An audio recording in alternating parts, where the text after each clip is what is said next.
Okay, for my technology implementation assignment, I chose to use SurveyMonkey. Before I even looked at a lot of the other options or even SurveyMonkey for that matter, I wanted to kind of make a video of how I use my own learning management system that our district provides us. It's called It's Learning. I know it wasn't on the list, but I wanted it to be kind of a control group, a little baseline for comparison. This is a little bit different. I don't know if I like this one, SurveyMonkey, the most because it's so much similar to the one I use. There are so many similarities to the one that I use in It's Learning, but it did provide some additional features that It's Learning does not have that I thought were good. But then when I did it with the kids, it was actually much more useful. It was great. So I thought that was really cool. So let me just dive right in here. Of course, it's got the analysis, the question summaries. The assessment was only a 5-question assessment. So a good percent got 100. These, they missed 1, so they got an 80 here. I missed 2, they got a 63, and so on and so forth. The timing of the assessment was probably not the best because we had an academic decathlon team and our business team, DECA, they were out for 3 days. So while I say it's not the best time, it might have been a good time to look at this data. I teach the advanced anatomy physiology class. We're just kind of moving into the respiratory system and disorders of that. So I did the assessment on that. So this is the data. I like that you can see this. This is the same as It's Learning, same kind of deal. You can see the percents and how many got certain scores. If I scroll down, I really like this part. This was something I thought was cool. It was kind of cool. And then when the kids saw it, they really, really liked it. So I showed this on the projector for the kids, and they were able to see, okay, the most difficult question was question 3.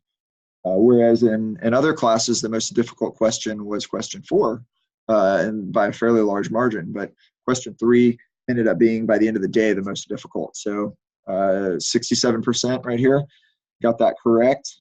So I was able to, in class, use this as a lesson to go through the quiz, the formative assessment, and look at misconceptions that the kids had on these questions, and even the ones they did right, to make sure their thinking's right, and that they can extrapolate from that thinking in preparation for their summative assessment on this material.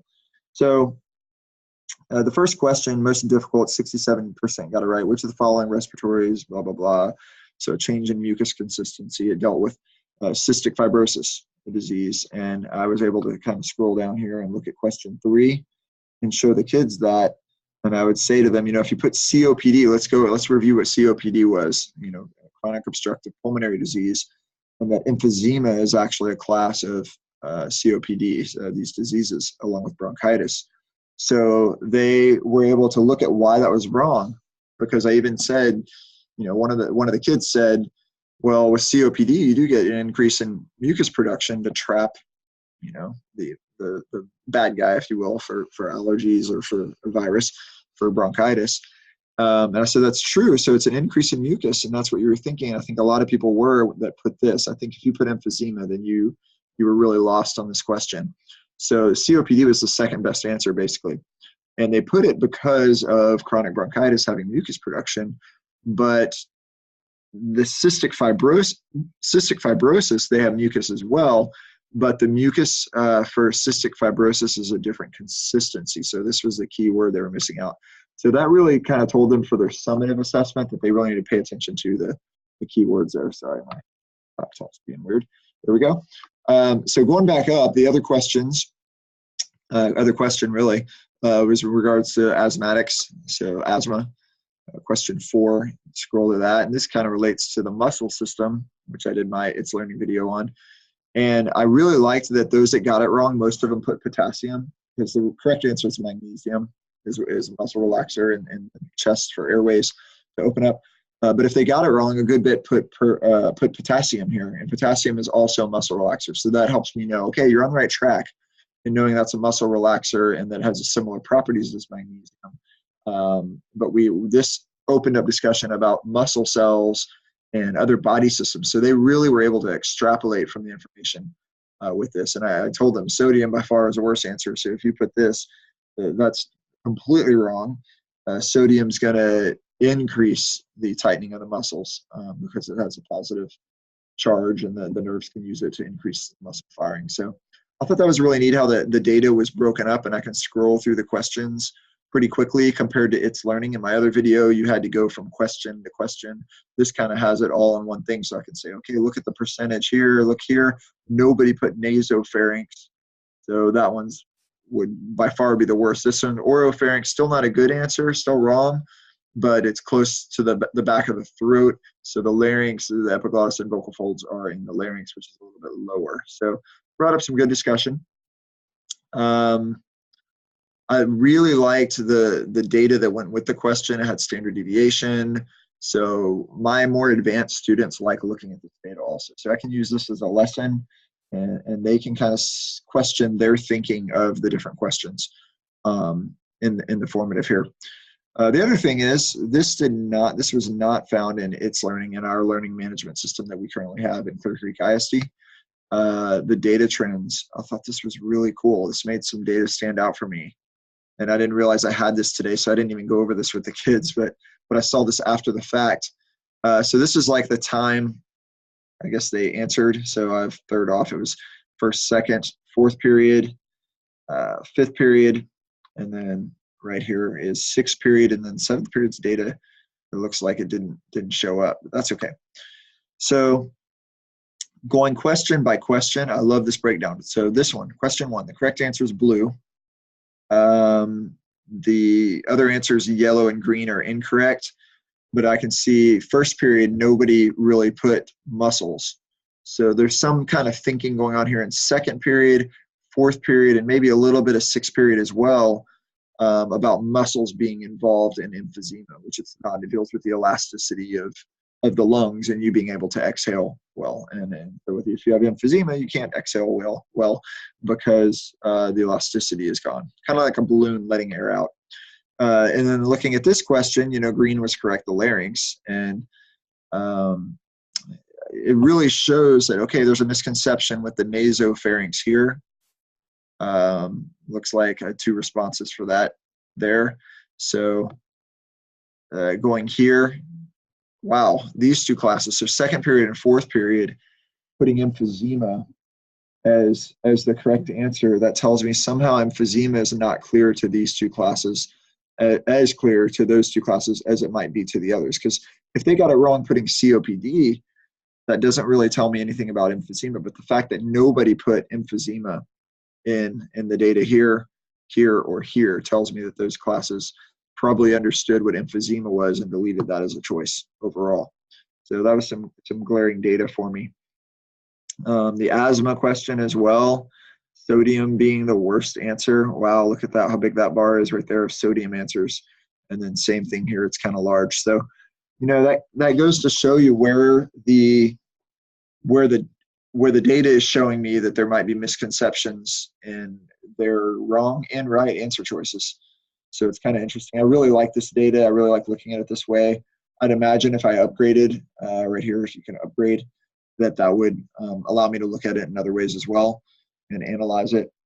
I chose SurveyMonkey, but the downside, one thing I didn't like, and I really do like how the data is displayed, chart types and zooms and things you can do with it, but I really didn't like that it only keeps track of the 100. I had 165 respond.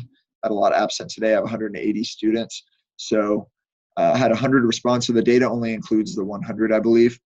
And you have to upgrade to get the other. So I did not like that you have to upgrade and pay for the rest. It's Learning, I'd imagine we pay for that, but I'd imagine if we got SurveyMonkey, we would also have to upgrade to have more features like this.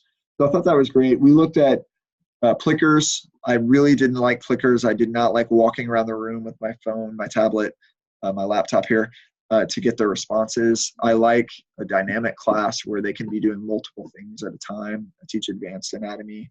So I can have kids, today we did a Plato model along with this formative assessment, and I had kids that were out that I was tutoring. So it was a very dynamic class, and I thought Plickers kind of made it to where we all kind of had to go at the same pace, so to speak. So I really didn't like that aspect of Plickers. Nearpod, Kahoot, and Socrative, I really liked Kahoot. Was a little bit elementary in my humble opinion, but I did like it. The kids kind of got excited about it, which I thought was interesting. But when they did it, some of them were not able to log in for both Kahoot and Socrative had the same issue, technology issue there. So I really liked it. The kids were really disappointed when they were locked out of it, or they couldn't participate. So I had them join up in groups, of course, and problem solve that. But definitely out of the items available, I really probably like SurveyMonkey the most, just because I like the being able to tease the data out here like this in different ways. And I'd imagine, if I upgraded, it would have even other features and other ways to collect that data. I do like on It's Learning the way it shows the number of students that put it. And you can see that, I'm sorry, let me go back to question summaries. The number of students that put certain answers, I really like the way that's shown with the bar graph. Here, sorry, let me get to one. Here it shows the percent, and you can, out of 100, it's kind of easy to see 84 put it or whatever. You can drag over it, but I like not having to drag over it. I like having the number displayed right here. That may be an option on here. It's Learning has that. And I know you can just scroll down a little bit and you can see that, but I like the visual bar graph to see what the numbers of kids that put the wrong answer here or here is. I find that a little bit better for the kids to see. So I use this as a lesson. I don't think formative assessment should be the teacher only analyzing the data. I really think it should be the kids. Kind of funny, I hate to say this out loud, but some of the kids are better at analyzing the data than I am when they're looking at standard deviations, and some of the math whizzes I have brought up some interesting points as well. So I really like the kids to take ownership and it be an authentic learning experience as opposed to just another assessment that they're taking. The formative assessment should be something they're learning from on each question. And I like also on this the different types of questions you can ask as well. And our learning management system, It's Learning, has a lot of different options for that too. What I wasn't sure on SurveyMonkey was the feedback, giving feedback. I didn't figure out how to do that. Perhaps there's a way to give feedback to the kids when they answer correctly or incorrectly. That'll save some of the time I spend doing the lesson of the formative assessment, going over the data with the kids. I really like our technology in the classroom that I can have this on the screen. I can walk around with my laptop and show the kids this data as I talk about it. I'm not sure. That's one thing I kind of wish I did today. I'm not sure if the kids have access to this data. I think right here it says share data. I could probably share it with them, but I find it useful I just do a print screen for It's Learning for the kids to see the questions and the data that way. So, but yeah, SurveyMonkey is great. I don't want to spend the money upgrading. I do have 180 students, and to only have data for 100 of them won't work. But I thought it was really interesting to compare, to have a control group. Sorry, I'm a science buff, but to have a control group to go back to, which is our district learning management system, It's Learning, was my control group for this, and then all the independent variables of the different types of formative assessment tools was great. I have coached in It's Learning. I could imagine I could coach if I use this a little more. I could coach on how to use some of the data. A simple coaching thing I did with It's Learning on my campus was the simple fact that I shared this data with my students. At a lot of teachers, I was shocked, surprised, and really surprised that they hadn't thought of that. To share it with the kids, let them go through the data, let them come up with things I as a teacher may have said in one class versus another class differently, and maybe that impacted their learning. And having the kids bring that up, wow, how meaningful and powerful is that? So a number of teachers have done that from a coaching session I did. I would love to dig a little deeper with SurveyMonkey and maybe do some coaching with that, which is part of the ISTE standards for this unit also. So thank you.